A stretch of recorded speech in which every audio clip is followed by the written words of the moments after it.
Jemaat Tuhan yang terkasih di dalam Tuhan Yesus, Shalom. Ya, sebuah kabar yang luar biasa, amin.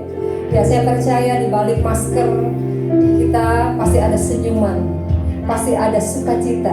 Ya, amin Bapak Ibu. Karena kita mau bersama-sama beribadah pada siang hari ini.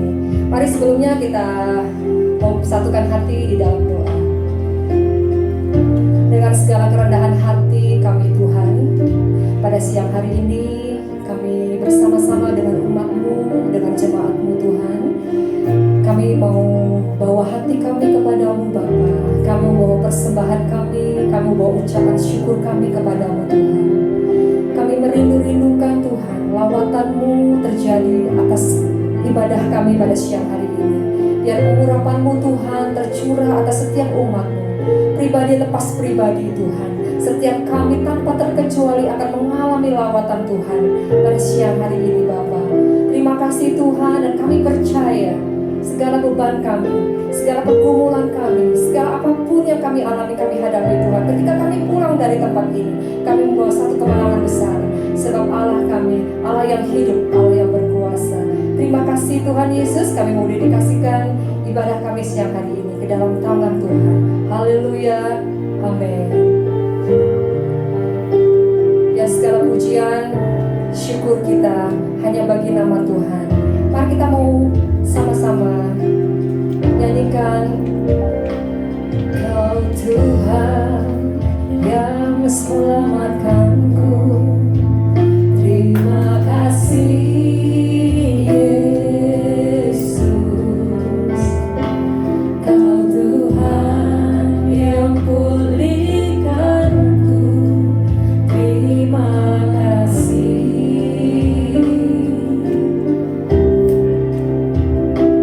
Kau Tuhan yang sembuhkanku. Terima kasih Yesus. Kau Tuhan memberkatiku. Terima kasih.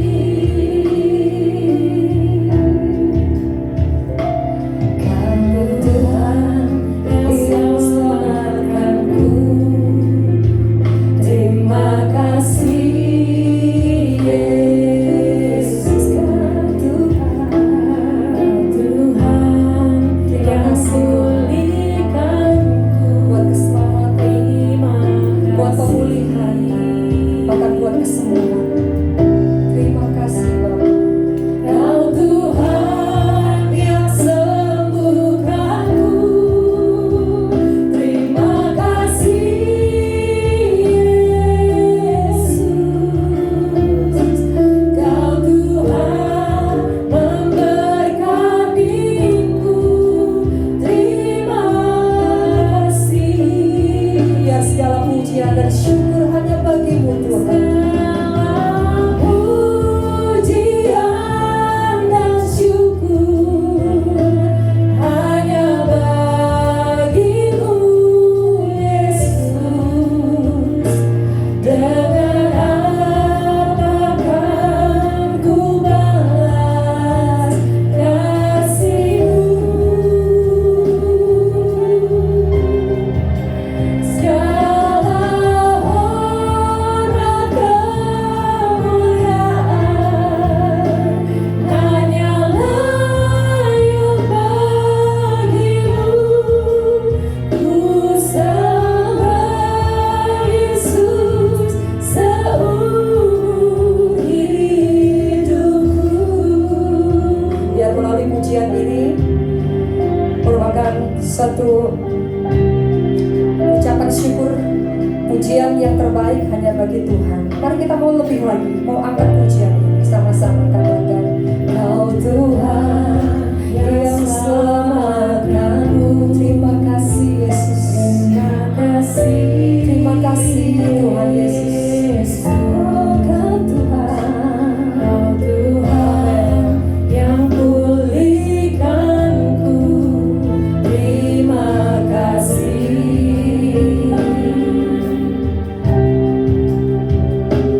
Kau Tuhan yang sembuhkan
segala pujian kami, syukur kami Tuhan.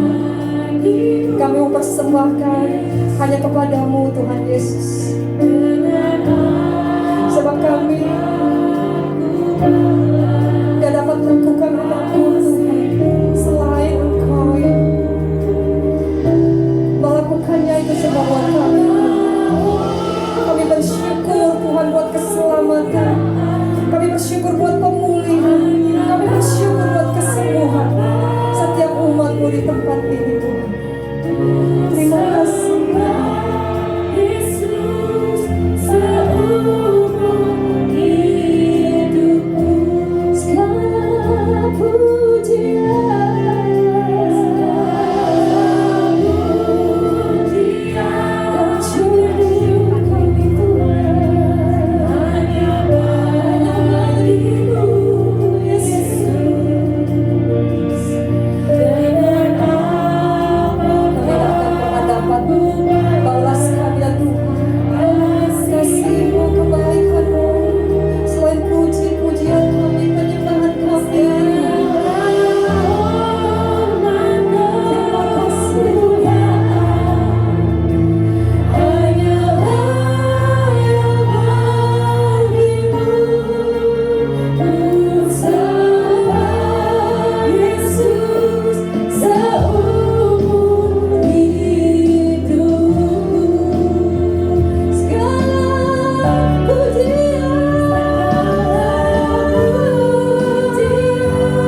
kasih kuat kuasa-Mu Tuhan.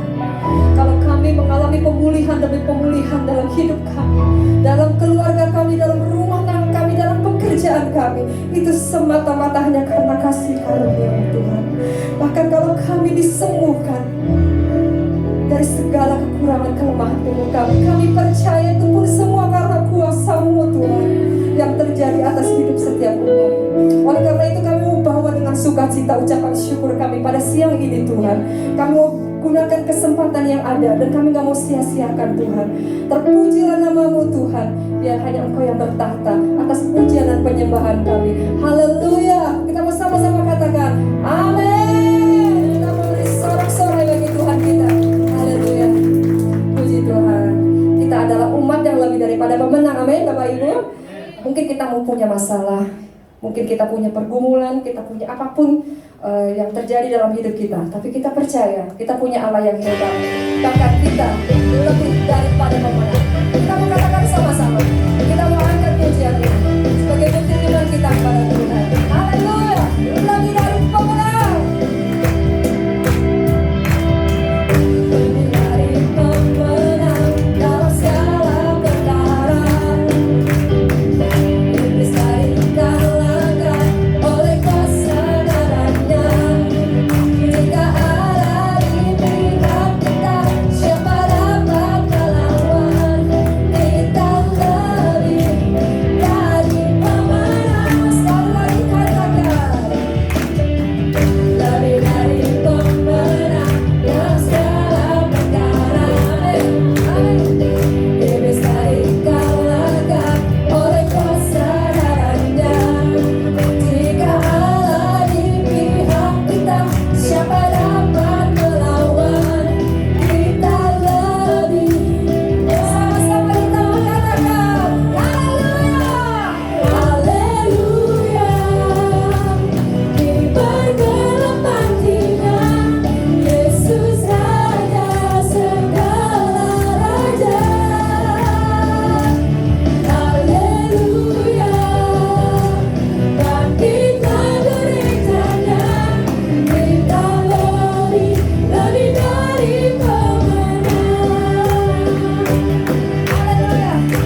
kita mau membaca pengakuan iman hari ini, hari Minggu tanggal 30 Mei 2021.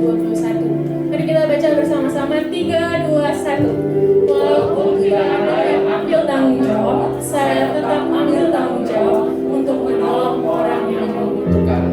Amin. Selanjutnya, mari Bapak Ibu dan teman-teman semua kita tundukkan kepala.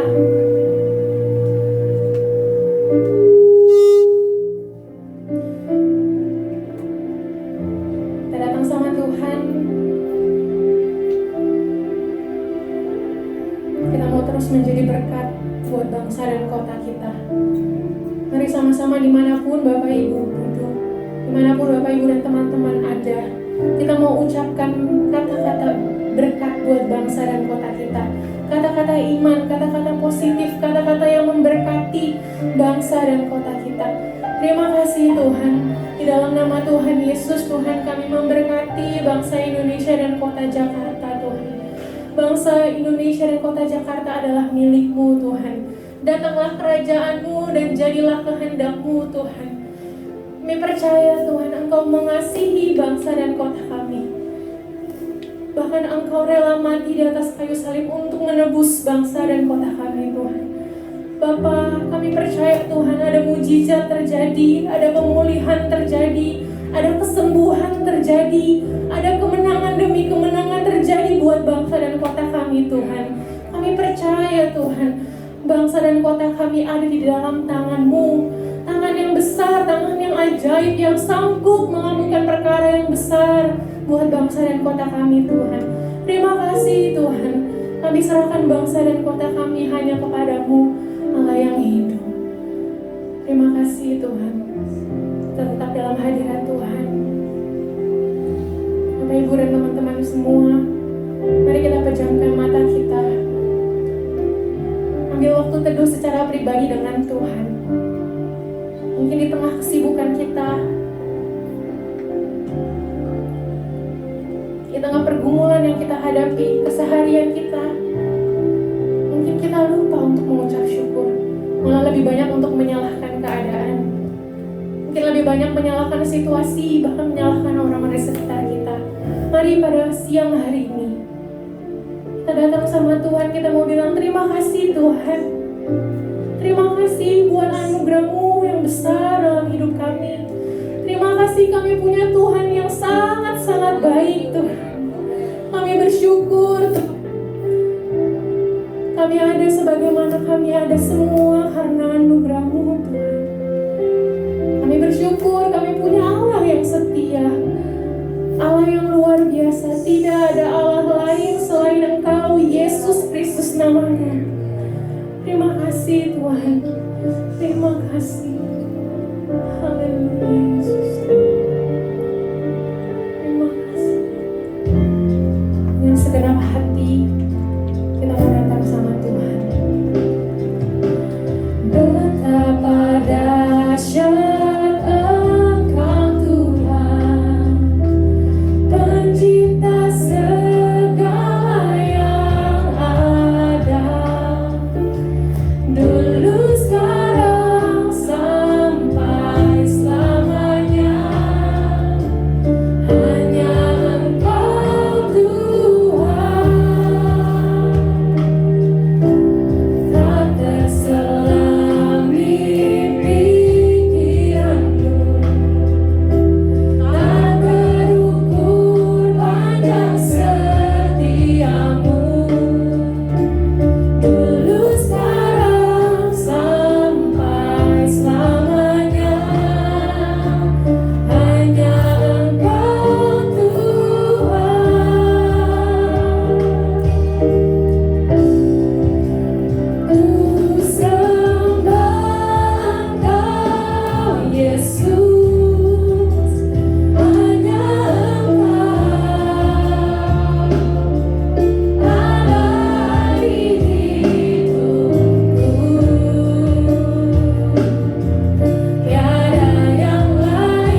yang begitu mengasihi kami. Kami bersyukur kami kembali dapat anugerah dari Tuhan untuk kami bisa beribadah bersama-sama di siang hari. Kami boleh memuji, memuliakan nama Tuhan. Terima kasih Bapak. Bapak berkati kami dengan kebenaran firman. Firman-Mu lah segala-galanya dalam hidup kami, yang menciptakan dari yang tidak ada menjadi ada. Firman-Mu menyembuhkan, memulihkan, memerdekakan, memberkati setiap kami. Terima kasih Bapak, kami haus dan lapar akan firman. Urapi hamba-Mu dan urapi setiap kami. Dalam nama Yesus Tuhan kami yang hidup, kami naikkan ucapan syukur dan kami berdoa. Kita yang percaya berkata, amin. Kita tepuk tangan yang meriah buat Raja di atas segala raja. Tetap bangkit berdiri, kita akan mengucapkan pengakuan iman kita. Oke, kita angkat tangan kanan kita, taruh tangan kiri di atas dada kita. 2, 3. Pengakuan imanku, saya adalah seperti yang Tuhan katakan. Saya memiliki apa yang Tuhan katakan. Saya dapat melakukan apa yang Tuhan katakan. Sebab kasih karunia Allah berlimpah atas kehidupan saya, yang membuat saya mengalami kemajuan dalam kasih tahu kiri kanan jadi seperti yang kau katakan. Oke, silakan Bapak Ibu Saudara duduk. Shalom. Apa kabar? Saudara orang-orang yang diberkati Tuhan. Nah, saudara, ada beberapa gambar yang saya akan tunjukkan kepada saudara, dan gambar ini pasti ibu-ibu harus tahu. Ibu-ibu ya pasti tahu. Dan bapak-bapak ya bisa saja tahu. Nah, ini kira-kira kalau kita lihat gambar-gambar ini, benda-benda dan barang-barang ini disebut apa? Disebut apa? Disebut apa? Halo? Bahan apa? Bahan dasar atau bahan baku. Iya, bahan baku ya. Nah, bahan baku kalau yang sebelah kanan saudara ada cabai merah, cabai hijau, bawang merah, bawang putih. Ini kira-kira bahan baku untuk apa? Sayur asam. Yang tengah ada telur, mentega, gula, terigu. Nah, ini bahan baku untuk buat kue. Lalu yang sebelah kiri saudara nih ada paku, ada batu bata, ada papan. Bahan baku untuk apa nih? Membangun sebuah rumah. Nah, bahan baku saudara adalah barang mentah yang jika diproses akan menjadi produk akhir. Ya, jadi bahan mentah, barang mentah, bahan baku tersebut yang ketika diproses akan menjadi produk akhir. Yang sebelah kanan saudara dan cabai merahnya itu ketika diproses hasil akhirnya adalah sayur asam.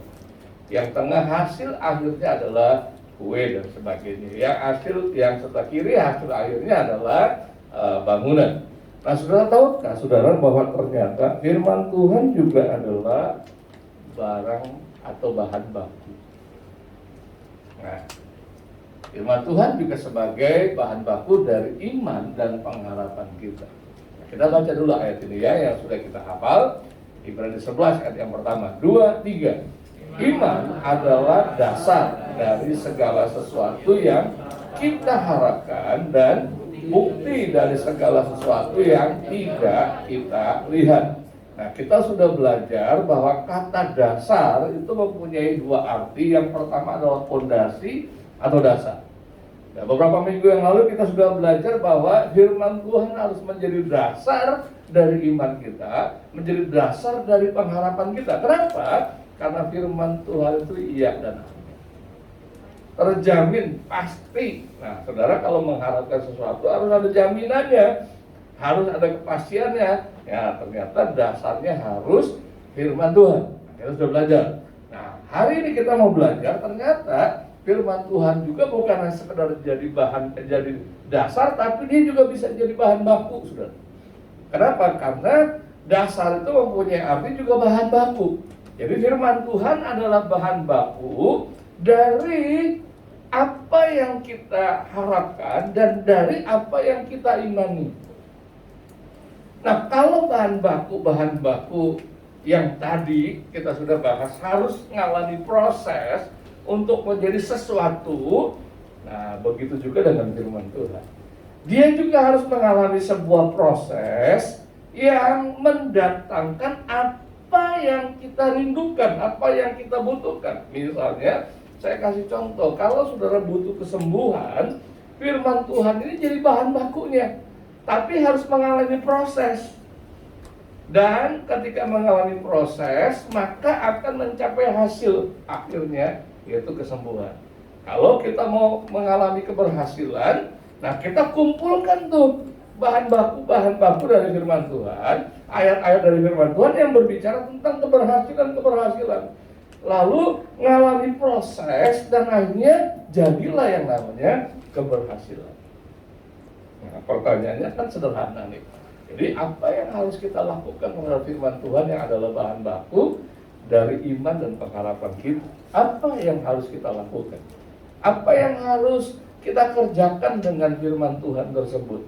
Nah, kalau bahan baku yang lain tadi, khususnya tentang sayuran dan makanan, kita harus simpannya di sebuah kulkas. Tujuannya apa? Anytime. Kalau kita butuh, kita buka kulkas, kita ambil telur kah, apa dan sebagainya, lalu kita buat sesuatu, entahkah jadi kue, entahkah jadi sayuran, nah, dan jadi. Nah, kalau saudara nggak nyimpan ini, ya tentu saudara harus pergi ke pasar, pergi ke supermarket. Nah, masalahnya kebutuhan kita ini bisa saja pasarnya tutup, atau pasarnya jauh, atau supermarket jauh, dan saudara perlu proses pergi, beli, lalu mulai mengolah bahan baku tersebut. Nah, firman Tuhan juga gitu. Nah, apa yang harus kita lakukan? Lukas 8 ayat 15. Kita baca sama-sama. 2, 3. Yang jatuh di tanah yang baik itu ialah orang yang setelah mendengar firman itu menyimpannya dalam hati yang baik dan mengeluarkan buah dalam. Nah, ini dia saudara. Jadi saudara, kalau saudara mau menyimpan bahan baku firman Tuhan yang nanti mengalami proses dan jadi seperti yang kita imani, jadi seperti yang kita harapkan, dia harus kita simpan firman Tuhan.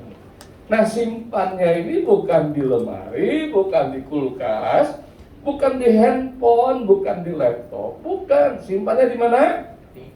Di dalam hati. Katakan dalam hati. Nah, ini penting nih ya. Jadi firman Tuhan sebagai bahan baku yang ketika mengalami proses akan mencapai produk hasil akhir. Nah, kalau firman Tuhan bicara tentang kesembuhan, dia harus kita simpan di dalam hati yang akan mengalami proses, nanti akan menghasilkan buah katanya dalam ketekunan. Nah, ketekunan ini proses yang terus terjadi. Nah, saudara, jadi apa yang harus kita lakukan terhadap firman Tuhan sebagai bahan baku? Disimpan. Nah, saya mau ajak saudara untuk baca ayat ini luar biasa ayat ini. Amsal 4 ayat 20 sampai 21. 2, 3. Hai anakku, perhatikanlah perkataanku, arahkanlah telingamu kepada ucapanku, janganlah semuanya itu menjauh dari matamu. Baca keras-keras, simpanlah itu di lubuk. Jadi harus disimpan. Ada orang Kristen yang dengar firman Tuhan masuk kuping kiri, keluar kuping kanan. Atau dengan firman Tuhan kuping kanan, keluar kuping kiri. Masih baik sih, masih baik karena lewati sebuah proses pemikiran. Yang lebih berbahaya masuk kuping kiri, keluar kuping kiri juga. Nggak ngalami proses. Nah, ini saudara percuma. Kenapa? Karena saudara nggak nyimpen bahan baku tersebut di dalam lubuk hatiku. Nah, kenapa kita harus simpan di dalam lubuk hati kita? Lukas tadi dikatakan kita akan beroleh buah dalam ketekunan. Artinya ketika proses penyimpanan terus berlangsung dalam ketekunan, pasti akan menghasilkan buah. Nah, sekarang kita mau lihat nih, apa sih yang dikatakan oleh kitab Amsal? Kenapa kita harus perhatikan dengan perkataan kita harus arahkan telinga kita harus perhatikan dengan mata kita, dan kita simpan itu di dalam lubuk hati kita. Apa akibatnya? Nah, ini dia ayat yang selanjutnya, ayat 22. Kita baca sama-sama, 2, 3. Karena itulah yang menjadi kehidupan. Bagi siapa? Bagi mereka yang mendapatkan apa? Mendapatkan apa? Bagi mereka, kan katakan gini, karena itulah yang menjadi kehidupan bagi mereka yang mendapatkan apa? Mendapatkan perkataan itu, mendapatkan bahan baku itu, dan menyimpannya di dalam hatimu. Akibatnya dapat kehidupan dan kesembuhan bagi seluruh tubuh mereka. Nah, ini penting. Kalau kita mau lihat hasil akhir firman Tuhan itu banyak benih yang sangat luar biasa. Makanya saya membiasakan diri setiap hari itu baca 4-5 pasal, 6 pasal, pokoknya 1 tahun 1 Alkitab. Itu di luar good news, itu di luar hafalan dan sebagainya. Pokoknya rutin. Dari Januari, Desember, ganti lagi Januari, Desember, terus menerus. Ya Tuhan, kalau Tuhan mempercayakan saya umur panjang sampai 90, berarti saya udah puluhan kali saya baca dari Kejadian sampai Wahyu. Kenapa? Karena saya mau simpan firman Tuhan itu di dalam lubuk hati saya. Kenapa? Ini janji firman Tuhan. Saudara, percaya ini firman Tuhan bukan? Percaya? Berarti bisa bohong? Enggak. Pasti terjamin? Terjamin, sudah. Bagi mereka yang mendapatkannya akan mendapat kehidupan dan kesembuhan dari seluruh tubuh mereka. Itu janji firman Tuhan. Cuma masalahnya kita simpan enggak?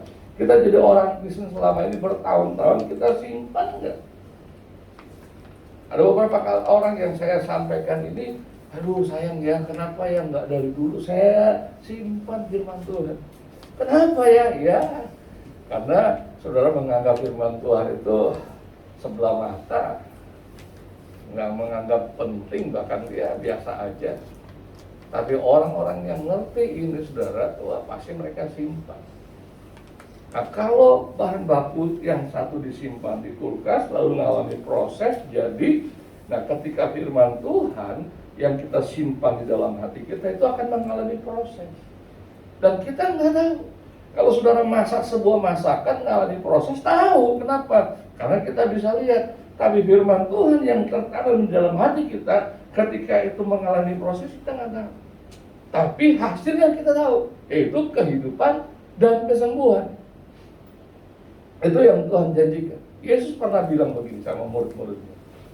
Dia kasih perumpamaan tentang penabur benih firman Tuhan. Kalau benih itu sudah masuk ke dalam tanah, si penabur ini nggak stres. Si penabur ini nggak perhatikan, nggak lihat ke dalam tanah, kapan dia tumbuh yang enggak. Nah, kita dengan singkat bilang, setelah itu dia tidur, besok pagi dia bangun, dia lihat, ternyata udah tumbuh tunas. Dan lama-kelamaan akan tumbuh pohon dan menghasilkan buah. Nah, itu terjadinya proses benih itu menjadi sebuah tunas dan pohon, terjadinya di dalam tanah. Nah, firman Tuhan juga gitu. Dia akan mengalami proses kalau dia ada di dalam hati kita.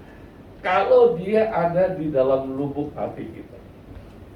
Jadi saudara, saya dorong. Jangan tiap hari lolos 1 hari pun Anda nggak simpan firman Tuhan. Nanti Anda akan kecewa. Nanti akan bilang, iya yang benar Pak Hendra ya. Kenapa saudara? Karena kalau saudara nggak simpan firman Tuhan dalam hati, ketika ada situasi yang kita membutuhkan firman Tuhan tersebut, nggak bisa, belum jadi. Saudara harus buka Alkitab, saudara harus buka handphone, cari ayat firman Tuhan. Karena yang dibicarakan apa ya? kan belum mengalami proses. Saudara mesti masukin dulu ke dalam hati. Kita nggak tahu prosesnya berapa lama.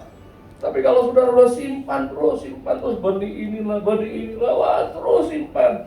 Nah, terus terjadi proses di dalam hati kita. Tiba-tiba waktu kita butuhkan, langsung keluar buah. Kenapa? Ya udah ngalami proses. Dan akhirnya kita nggak kecewa. Nah, saudara, di mana kita harus simpan firman Tuhan? Lukas 8 tadi di dalam hati. Lalu Amsal juga dibilang di dalam atau di lubuk hatimu. Nah, Alkitab berbicara tentang hati itu bicaranya tentang ini, pikiran. Kenapa? Orang kadang-kadang salah kaprah, mungkin ikut-ikutan ya, dari orang salah, ikut salah. Misalnya kalau orang sakit hati sama seseorang, aduh, gua sakit hati itu sama perkataan dia. Biasanya dia pakai peragaan. Sakit hatinya di mana? Bilangnya di sini kan, aduh gua sakit hati. Padahal apa di sini ada hati? Di mana? Ini apa? Jantung. Jantung. Memang bahasa Inggris hati adalah heart, tapi bukan jantung. Kenapa? Orang sakit nyakitin kita nggak mempengaruhi jantung kita, nggak mempengaruhi. Tapi hasilnya karena dia masuk ke dalam hati itu bisa nyerempet ke jantung. Nah, ya, jangan bilang aduh gua sakit hati nih, padahal di sini jantung. Atau aduh gua sakit hati, padahal di sini apa? Paru-paru. Hati itu kan lekor, bahasa Indonesianya hati. Jadi lekor di sini, di bagian bawah nih, ini lekor nih. Jadi sakit hati sebetulnya adanya di mana? Di sini, di pikiran. Ya. Jadi kalau ngomong gua sakit hati, sekarang nggak boleh begini, bilangnya gua sakit hati. Kenapa? Di pikiran. Nah, saudara harus nyimpannya di sini. Nah, di pikiran saudara ini ada dua, pikiran sadar sama pikiran bawah sadar. Contoh, kalau saudara hafal, mumpung saya belum lupa Lukas tadi menjadi ayat hafalan kita minggu ini ya, Lukas tadi. Saya sebetulnya mau saudara hafal ayat ini ayat yang luar biasa. Tapi nanti semua lupa 3 ayat. Ini udah ayat hafalan saya, Nah, jadi waktu saudara menghafal ayat itu, kan saudara lagi baca. Waktu saudara baca, itu pakai otak sadar.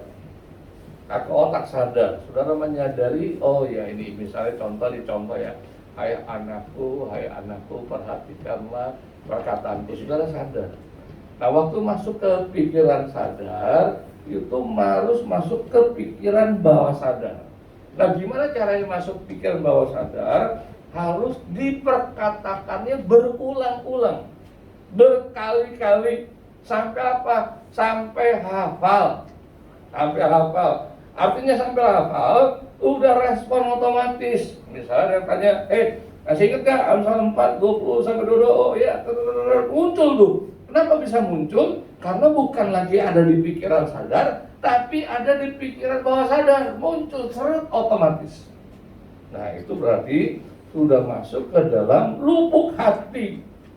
Nah, di dalam lubuk hati itu nanti firman Tuhan yang ajaib itu melakukan sebuah proses yang akan mempengaruhi hidup kita dan tubuh kita. Itu dahsyatnya firman Tuhan. Tapi kalau kita cuma baca, cuma dengar, nggak masukkan ke dalam hati, ya nggak bisa.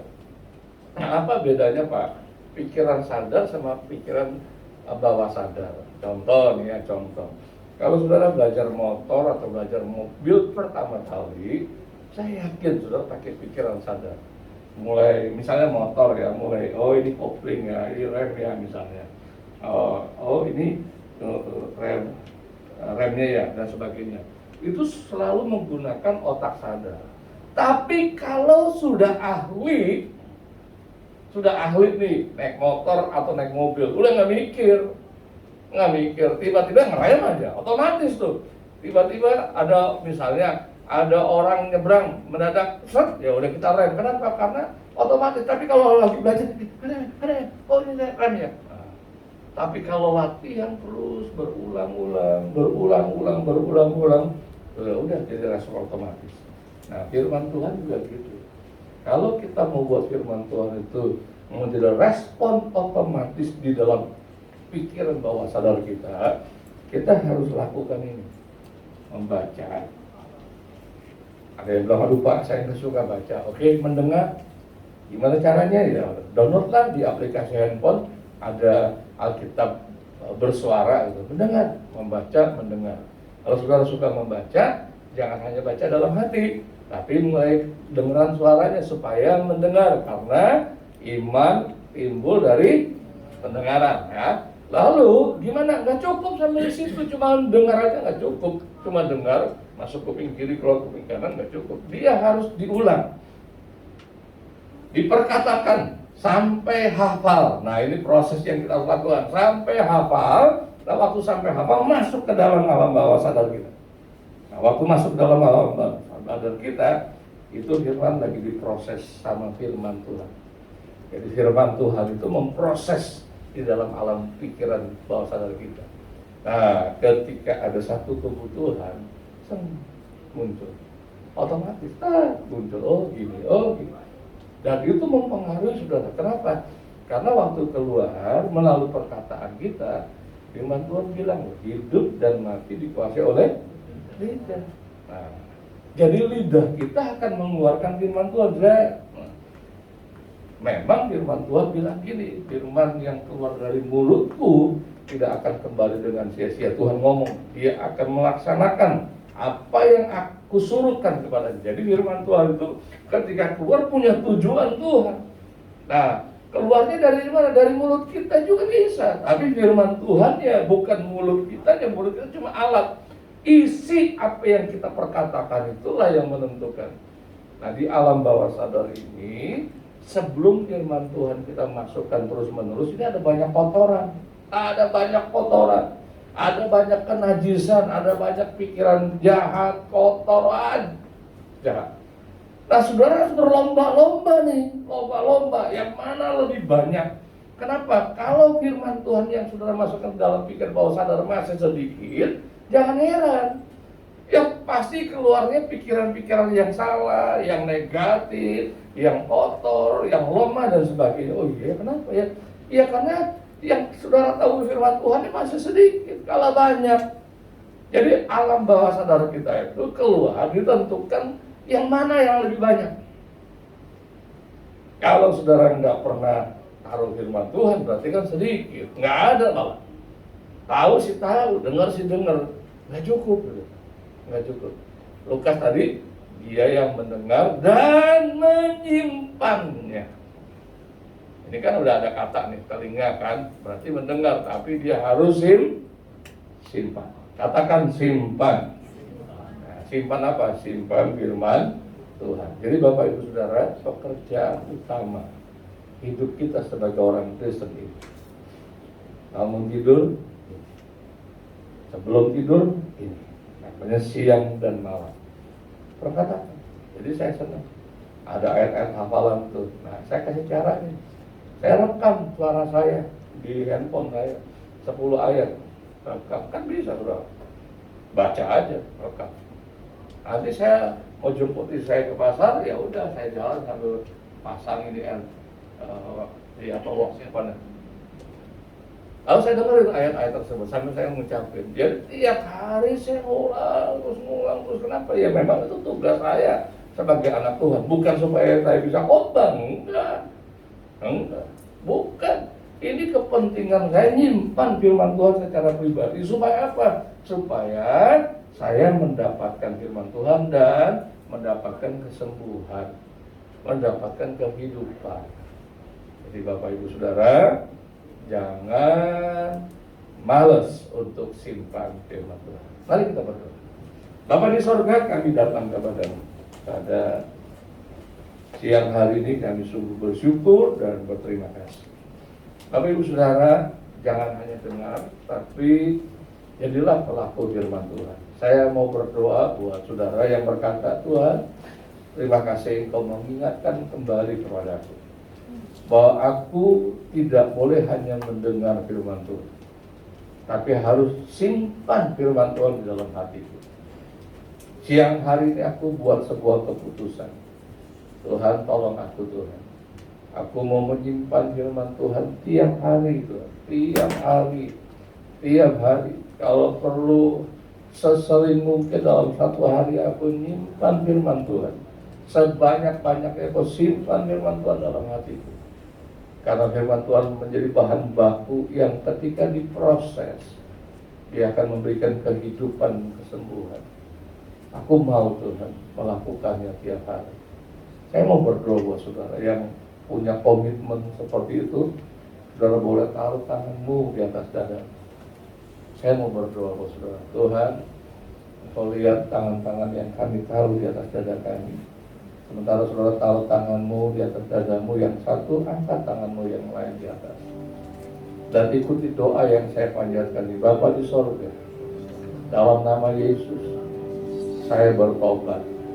Selama ini saya menganggap rendah, meremehkan firman Tuhan.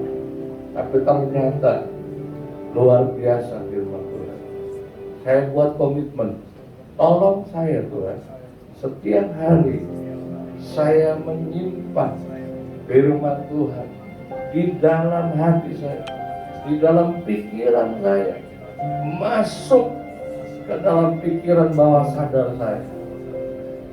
Tolong saya Tuhan, untuk saya setia, tekun, antusias, sungguh-sungguh melakukannya tiap hari. Terima kasih Bapa, dan janjimu iya dan amin. Saya akan mendapatkan kehidupan dan kesembuhan bagi seluruh tubuh saya. Terima kasih Bapa. Dalam nama Yesus, ini komitmen saya. Saya serahkan kepadamu. Saya berdoa. Amin. Nanti Bapak Ibu Saudara kita bangkit berdiri. Kita akan masuk ke dalam perjamuan Tuhan.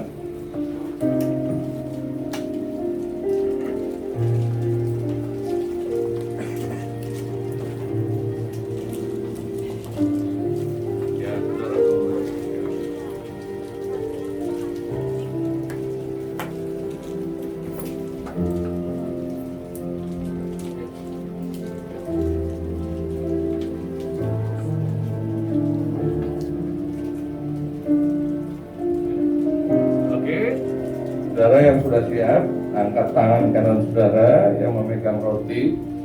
Bapa di sorga, terima kasih buat karya salib Yesus yang telah mengubah kehidupan kami, menyelamatkan kami, memberkati kami.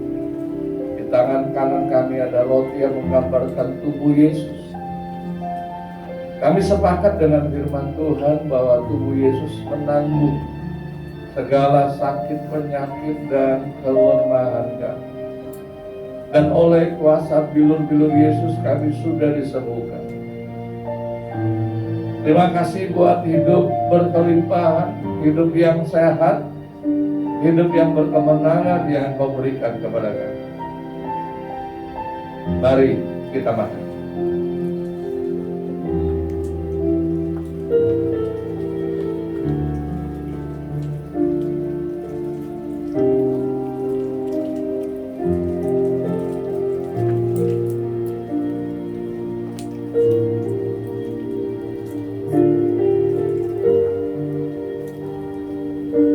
Jika saudara sudah siap, boleh mengangkat tangan kanannya yang memegang perjamuan Tuhan.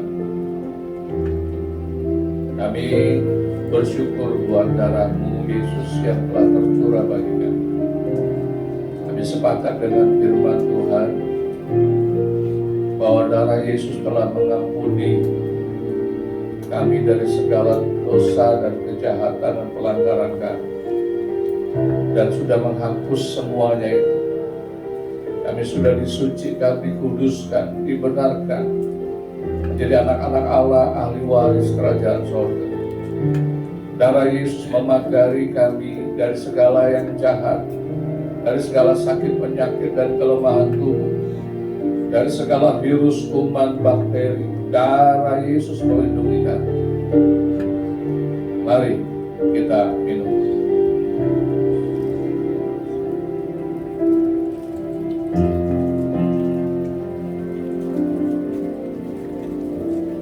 Mari beberapa saat naikkan ucapan syukurmu kepada Tuhan. Kau baik bagi kami Bapa. Kami bersyukur kepada-Mu. Mari Bapak Ibu Saudara arahkan hatimu dan angkatlah kedua tangan kepada Bapa yang baik, sumber segala yang baik, dan selalu memberikan yang baik kepada kita anak-anak. Diberkatilah hidup, diberkatilah rumah tangga, diberkatilah orang tuamu, diberkatilah pasangan hidupmu, diberkatilah anak-anakmu. Diberkatilah engkau yang sekolah, yang kuliah, diberkatilah engkau yang bekerja, yang usaha, yang dagang, yang bisnis, diberkatilah engkau. Tuhan berkenan memberkati engkau dan membuat engkau berhasil, beruntung dan berbahagia. Ulanglah, terimalah berkat dari Bapa di sorga, kasih dari Tuhan kita Yesus Kristus, serta kuasa Roh Kudus yang menyertai kita dari sekarang sampai selama-lamanya. Tuhan Yesus memberkati. Terima kasih Bapa. Kami naikkan ucapan syukur dan kami berdoa dalam nama Yesus. Kita yang percaya berkata, amin. Tuhan memberkati.